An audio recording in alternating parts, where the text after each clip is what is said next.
Charles?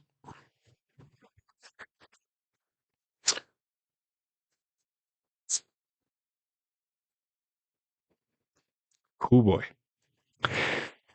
Charles Oliveira versus Ilia Topuria has transpired, and it played out exactly as all of our worst nightmares seem to suggest that it could. With that being said, I do think there are some things that we could learn here, some potential takeaways, but honestly, I don't think that fight was ever going to go any differently than it did. Now, the one big unknown that we were operating with going into this fight was, is Ilia's power going to translate at 155? And oh boy, did it translate. It translated. It translated in a big way. 10 pounds might not seem like a lot, but when it comes to UFC weight classes, it is a big deal. And Ilia really did not put on much size for this move up. He simply cut less weight. And if anything, he had a little bit more body fat, not really much more muscle. So I really did expect to see some sort of decline in his power. I mean, the common example is Conor McGregor. Conor McGregor was knocking Dustin Poirier out with one shot to the temple at 145. But at 155, he just lost his kiss of death. In both of his rematches with Dustin Poirier, we saw this, with Conor landing clean on Dustin multiple times and not being nearly as impactful. This isn't a new concept in the sport, so it stood to reason that there could be a similar issue for Ilia going into this move up. Despite the fact that we did see Ilia at 155 pounds once before in the Jai Herbert fight, I still felt that this was a question, though, because the knockout that we saw against Jai came from a fully corked overhand that Ilia had his entire body weight behind, right on the tip of Jai's chin. And so that's not super crazy to think that even a normal featherweight could turn that into a knockout shot. So the question was still there, I felt. But what we saw in this fight was, yes, Ilia does have power at 155. He was punching into Oliveira's high guard, landing on his temples, and Charles was definitely feeling it. He was tanking those shots rather well, but he was reacting strongly, especially for blocked shots. But with that being said, the power is pretty much irrelevant to this actual knockout sequence. Ilia landed a perfect right hook on Charles's chin, right as he had dropped his hands to throw his own pair of hooks. This shot was so accurate and so well timed that Charles had no chance of seeing it coming, which is why the knockout was so devastating. I don't think we've ever seen Charles knocked out stiff before. The closest is probably the Cub Swanson knockout, but even then, Charles wasn't flatlined like he was here. He was still moving after he got dropped. The ref just stepped in. Obviously, Charles's mistake in the sequence was overextending, but I don't really think he was being all that reckless. Maybe if he'd kept teeping, pushing Ilia back towards the fence, hunting takedowns, not really throwing in the center of the octagon, he could have done better, at least prolong the fight a bit more. But realistically, Charles fought his game and lost. And he was doing very well. I would say he won every second of that fight right up until he got knocked out. But he got knocked out, so it doesn't matter. And he got knocked out stiff. But that's the issue here. When it comes to fighting a guy like Ilia, you have to be perfect. And that is a huge ask. Against most opponents, you're afforded one or two mulligans. But with Ilia, he's just simply too accurate, and he finds your chin perfectly, and he just turns you off. Oliveira was timing hooks and elbows and uppercuts perfectly, and he had Ilia completely outmuscled in the clinch, and he did very well on the ground. But at the end of the day, it wasn't enough. The pathway to victory was submissions for sure.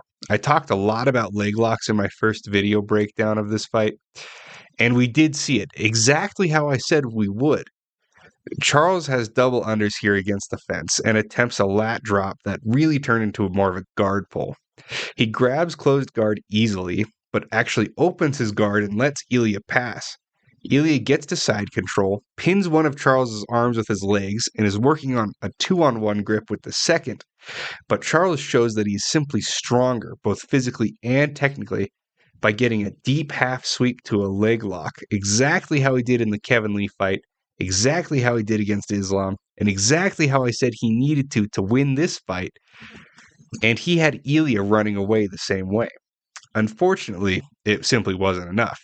Ilia turns, runs away, lets Charles up, and Charles gets back to work very well, pressuring, taking the center, right up until the knockout.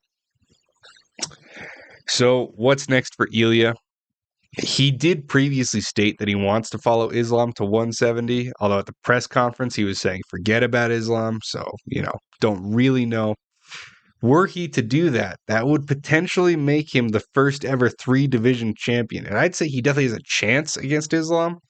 Like we talked about before, Islam does have a tendency to back himself up against the fence. But Islam has a much deeper bag than Charles, both on the feet and on the ground, and a very different style, much better head movement in particular. So it's hard to say. At 155 pounds, however, I think we can all agree Paddy Pimblett does not deserve the next title shot. They have their back and forth drama, yes, they have their history and their beef, whatever. But just no, I don't want to see that. It really should be Arman. But Arman needs to actually win a fight first. So it might just end up being Gaethje, which is actually interesting. Gaethje's obviously very slick in the pocket. He also has very good head movement. If anybody could theoretically stay safe while standing in front of Ilia, it would be a guy like him. Not to mention the leg kicks of Justin Gaethje, which leg kicks is just an area where we've seen absolutely zero defensive acumen from Ilia. But I do think Justin would really struggle on the ground with Ilia. He might very well get choked out in a third title fight. So do we really need to see that? So there it is. Ilia is the lightweight champion. That's pretty much the video. But if you're a Charles fan, you should stick around because I wrote down a list of ways to cope for us to feel better. So let's see here. Let me pull this up here. Here's my Olivera copium list right here.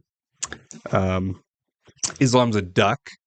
Islam clearly ducked Ilia, and it should have been him fighting. So the win shouldn't count because it's all Islam's fault. Ilia gave Charles staph. Now this is a good one. Ilia was in the sauna, and Charles, trying to be a good sport, goes and visits him, says hi to him during his weight cut. But since Ilia is gross because he's bad, because I hate him because he's Ilia, he probably gave Charles like a staph infection or something, and that's probably why he lost. So the win doesn't count. He didn't jump into Charles's guard like he said he would. I really like this one. You might remember Ilia was saying things like, "Oh, well, Charles gets this rest on the ground every time he lays on his back because nobody jumps in his guard, but I'm not scared to. I'll jump in his guard." Well, he didn't jump in his guard when Charles was laying on his back. So, the win doesn't count. The win doesn't count because he lied. What do we got here? Oh, yes. This is a really important thing to consider. I have it on very good authority. I've spoken with some people close to Charles. Charles probably had a tummy ache going into this fight.